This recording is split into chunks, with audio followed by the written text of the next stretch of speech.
नैना सुबह सुबह ऑफिस के लिए निकल रही थी। अरे नैना बहू सुनो तो।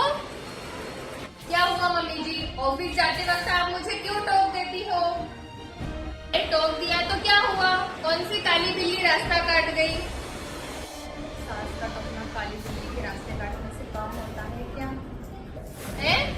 क्या कहा तुमने? कुछ नहीं मम्मी जी, मैंने कुछ नहीं कहा। मैं तो बस यूँ कह रही थी कि आप पे टोकने से क्या होगा, ज्यादा से ज्यादा बॉस मुझे डांटेगा और मेरा प्रेजेंटेशन खराब हो जाएगा, इससे ज्यादा और क्या होगा? अरे सब समझती हूँ मैं, ज्यादा ताना मारने की जरूरत नहीं है, समझी? मम्मी जी आपको जो भी कहना है प्लीज जरा जल्दी करिए, मेरे ऑफिस का टाइम हो रहा है, मेरा कैब निकल जाएगा। अरे ये बताकर जा कि खाने में क्या बनाना है। मैंने आलू की सब्जी और रोटी बना दी है, अब मैं जाऊँ? अच्छा ठीक है जा, मुझे कौन सा तुझे यहाँ घर पे रखकर सिर दर्द करना है, जा तू ऑफिस।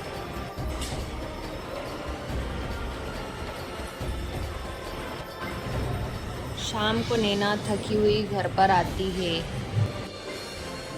अरे नैना बहू, शाम का खाना बना दिया तुमने क्या? बात तो ऐसी कर रहे हैं जैसे सब्जी मैं ऑफिस में बैठकर काटती हूँ और चूल्हा कैब में रख के लाती हूँ ताकि वही सब्जी मेरी पक जाती है। क्या हुआ नैना बहू, अपने आप से क्यों बातें कर रही हो तुम? नहीं पापा जी, मैं कहाँ अपने आप से बातें कर रही हूँ, मैं तो यूँ कह रही हूँ कि अभी ऑफिस से आई हूँ, थोड़ी थक गई हूँ, थोड़ा पानी पी लूँ फिर खाना बना देती हूँ। अरे नैना, मेरे सर में ना बहुत दर्द हो रहा है, जरा मेरे लिए चाय तो बना दो।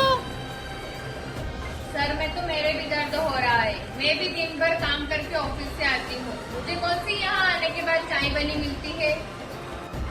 देखा बेटा, आजकल तुम्हारी बीवी कुछ ज्यादा ही ताना मारने लगी है। मम्मी जी मैंने आपसे थोड़ी ना बोला है, अब ले देकर पूरी दुनिया में एक ही तो मेरा पति है, उसे ही तो कह सकती हूँ मैं सब कुछ। अच्छा ठीक है, अब जाता बातें मत बना और जाके खाना बना, बातों से किसी का पेट नहीं भरने वाला है। नैना परेशान होकर किचन में खाना बनाने लग जाती है।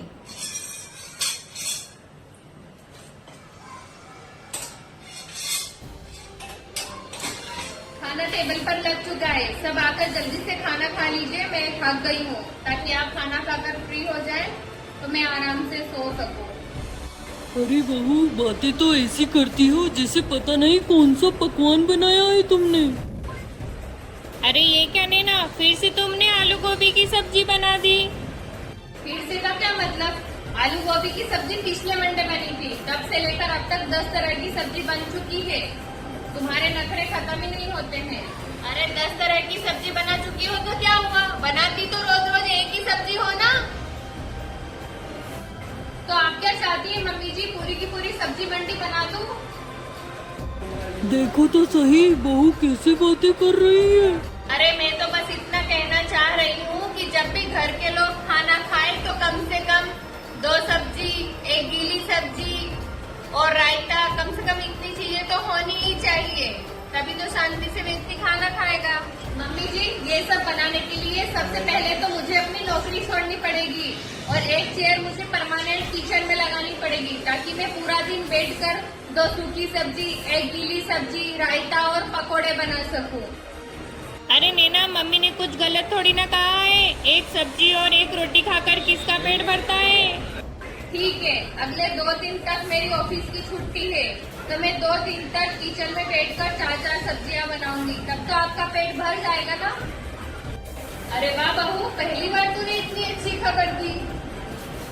मम्मी जी खबर तो मैंने अपनी नौकरी लगने की भी आपको सुनाई थी, पर वह खबर आपको अच्छी नहीं लगी थी, और अब ये खाना बनाने की खबर आपको बड़ी अच्छी लग रही है। वाह वाह, क्या बात है, आज तो थाली भरी भरी लग रही है। हाँ पापा जी, लगता है पूरा का पूरा न्यूट्रिशन पोर्शन मिल गया है हमें आज तो। अब आप आराम से खाइए, सुबह 7 बजे से लेकर 12 बजे तक मैंने सब्जियां बनाई हैं और पकोड़े तले हैं। अरे तो क्या हुआ, पहली बार ही तो ऐसा किया है, ऐसी कौन सी कुर्बानी दे दी, खाना ही तो बनाया है। कुर्बानी तो दी है मम्मी जी मैंने, 2 दिन की छुट्टी मिली थी, चाहती तो मूवी देखने जा सकती थी, शॉपिंग कर सकती थी, लेकिन नहीं, मैंने 4 सब्जियां बनाई है। तो कुर्बानी तो दी है मैंने। थोड़ी थोड़ी सब्जियां बच जाती है तो नैना सारी सब्जियों को फ्रिज में रख पूरे देती मोहल्ले है। को खाने पे बुलाया है क्या, जो इतनी सारी सब्जियां परोसी है? मम्मी जी, आपको मुझसे शिकायत थी ना कि मैं रोज रोज एक ही सब्जी बनाती हूँ। अब देखो टेबल पर 8 सब्जियां हैं, आराम से खाइए आप। ये क्या बहू, इतनी सब्जियां? ये तो वेस्टेज है, वेस्टेज। यही बात तो मैं आप लोगों को समझाना चाह रही थी कि हमें खाना अपनी जरूरत के हिसाब से बनाना चाहिए, अपनी सहूलियत के हिसाब से। इसीलिए इतना खाना बना लो और फिर वो वेस्टेज जाता है। बहू तुम ठीक कहती थी, हमें समझना चाहिए कि तुम नौकरी भी करती हो और घर का सारा काम भी करती हो, और इतना सारा खाना बनाने से सब वेस्टेज ही होता है। अब कल से ना एक काम करना, तुम एक ही सब्जी बनाया करना और एक्स्ट्रा दाल ना मैं बना दिया करूंगी, ठीक है? हेलो दोस्तों, तो हमें इस स्टोरी से सीख लेनी चाहिए कि हमें घर में इतना ही खाना बनाना चाहिए जितना कि हम खा सके, क्योंकि खाना वेस्टेज जाता है और यह खाना किसी और के नसीब में हो। तो दोस्तों, अन्न का तिरस्कार कभी नहीं करना चाहिए। धन्यवाद दोस्तों। आपको मेरी स्टोरी कैसी लगी मुझे लाइक और कमेंट कीजिएगा, और अगर आपने मेरे चैनल को सब्सक्राइब नहीं किया है तो सब्सक्राइब कीजिएगा दोस्तों। धन्यवाद दोस्तों, मिलते हैं नेक्स्ट वीडियो में। Bye bye.